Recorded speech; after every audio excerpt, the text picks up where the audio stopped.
Lois Lane stands inside at the heart of the fabled Batcave, ready to pull the curtain on Batman's true identity.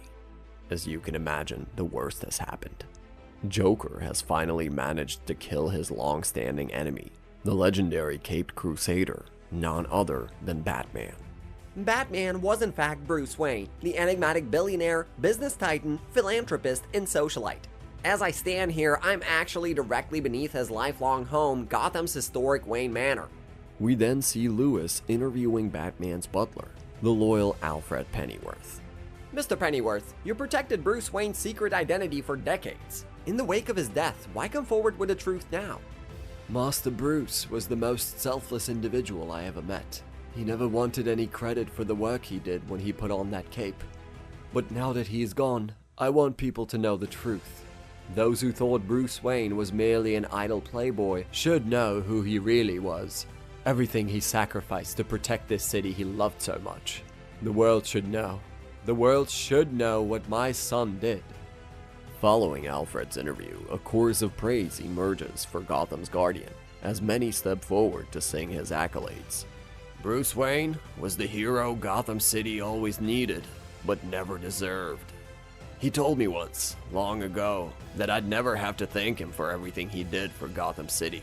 Well, Bruce, I'm sorry, but on behalf of everyone you ever helped, everyone you ever saved, thank you.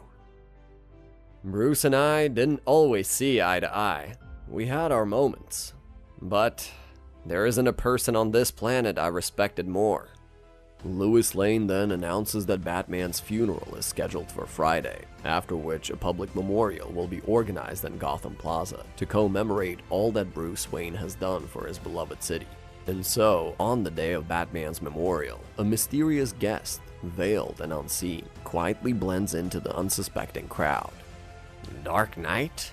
What a load of pretentious crap. It would be pathetic if it wasn't so funny. Wanna hear a joke?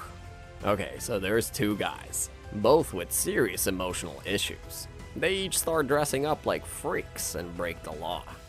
One they call a psychopath and lock up in Arkham.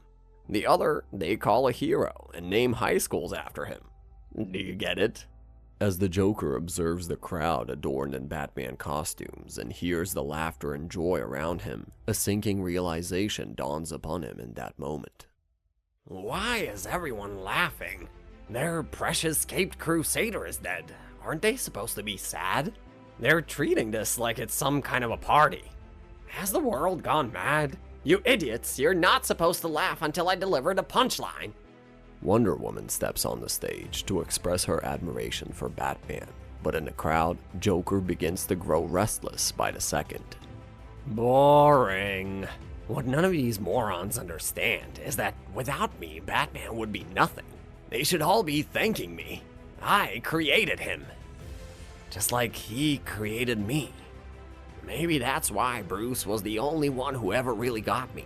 The only one who understood the joke I was trying to tell. But now that he is gone, where does that leave me? Am I the only one here who's sad about this? What have I done? And what the hell do I do now?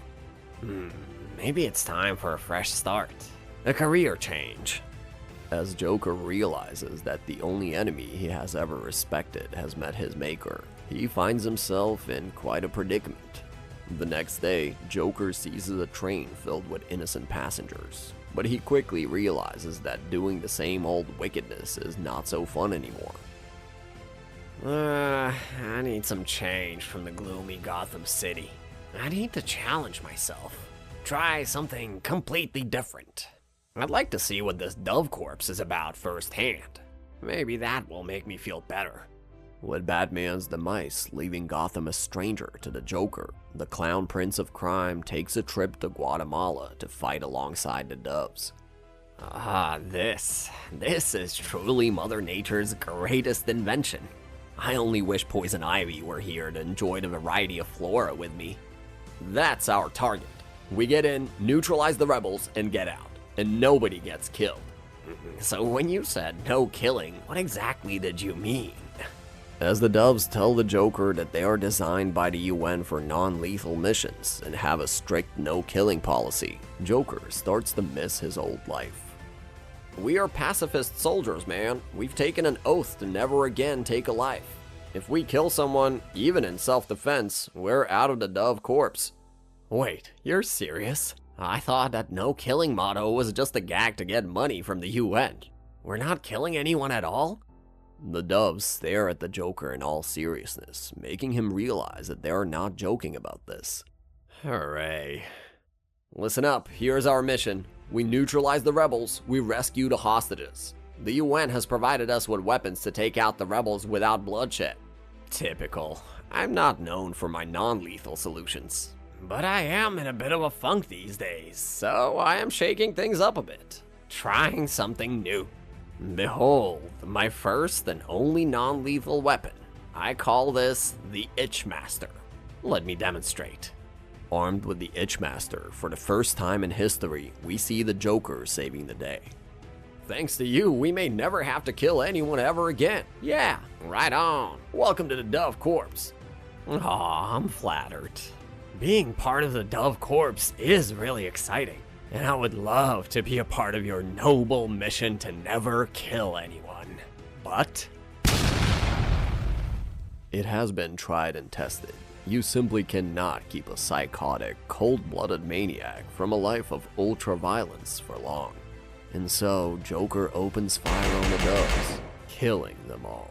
Killing is so much fun. With his newfound love for sin and blood, Joker returns back to Gotham and strikes once more. Gary?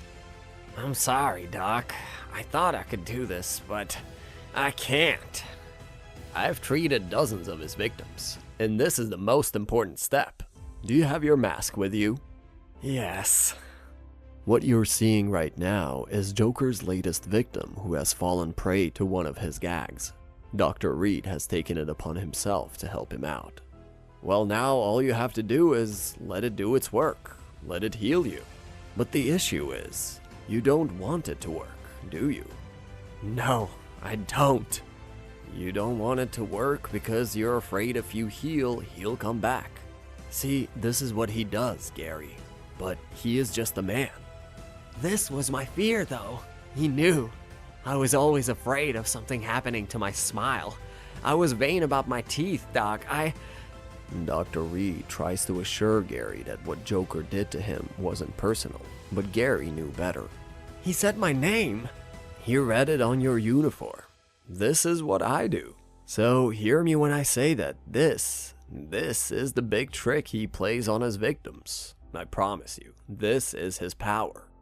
The woman who was hand buzzer electrocuted was always afraid of lightning. The boy made white and green was always afraid of being class clown. These are people who weren't even his real targets. That's the gag. Joker has convinced people that he's more than a man, more than the worst psychopath even. So please, Gary, for the love of God, keep the mask on. Heal. But Gary knew that Joker doesn't play around. And so he abandons the mask, abandons the path of healing, like many of Joker's victims. Bruce, this is Dr. Reed calling. I'm sorry to say, we lost another one. At Dr. Reed's home. You want to know what I was most afraid of as a kid? My grandparents had come from the old country as hiders, deer and rabbit and cattle. Hides used for bookbinding, gloves, canteens.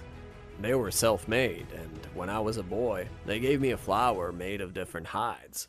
Each petal a different kind of skin. It was supposed to be a treasure, but I was terrified of it.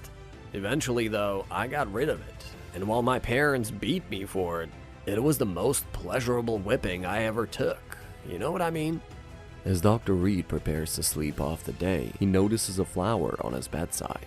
A flower that looks awfully similar to the one his grandparents made for him. Who's there? Who did this?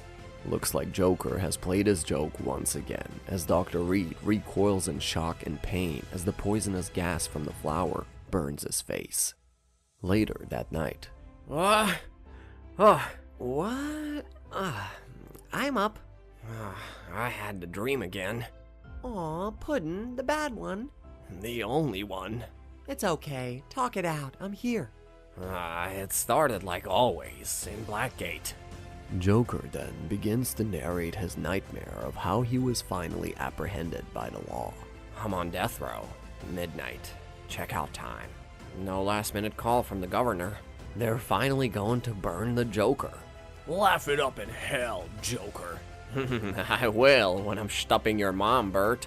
Joker arrives to be electrocuted, but he does not intend to go without a bang.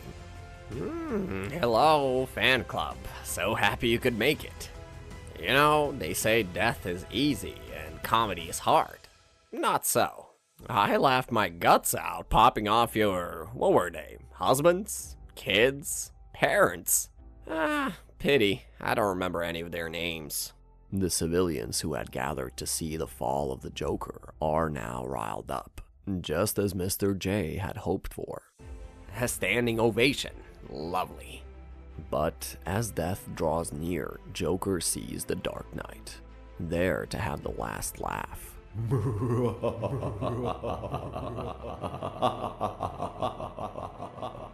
Please, no, not like this. I can't. Don't laugh at me. After hearing Joker's dream, Harley Quinn realizes that it's finally time to say goodbye to Puddin'. That dream is why you stayed for so long? No, it's why I finally left. I was never in it. Now with Harley Quinn gone, the Joker is on the lookout for a new partner in crime. The next day at Snyder College. I think the college would feel better if you showed a little regret for your actions today. Oh yeah? 'Cause I definitely care a lot about a school's feelings. Alexis, please. I'm trying to be reasonable here. Your roommate, Sarah, has a brother living in Gotham. 3 of his co-workers were killed in a laughing gas attack last week. That's why the school put together the Dress Like Your Hero Day. We wanted to focus on the people who helped make this world better. You had to know your choice would be provocative.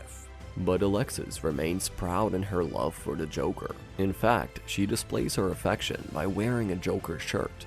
You want me to say this is all some kind of tear-jerky cry for help? She leans in, puffing her cigarette, and blows it on Dean Bob's face, which causes him to break into a wicked laughter. What did you do?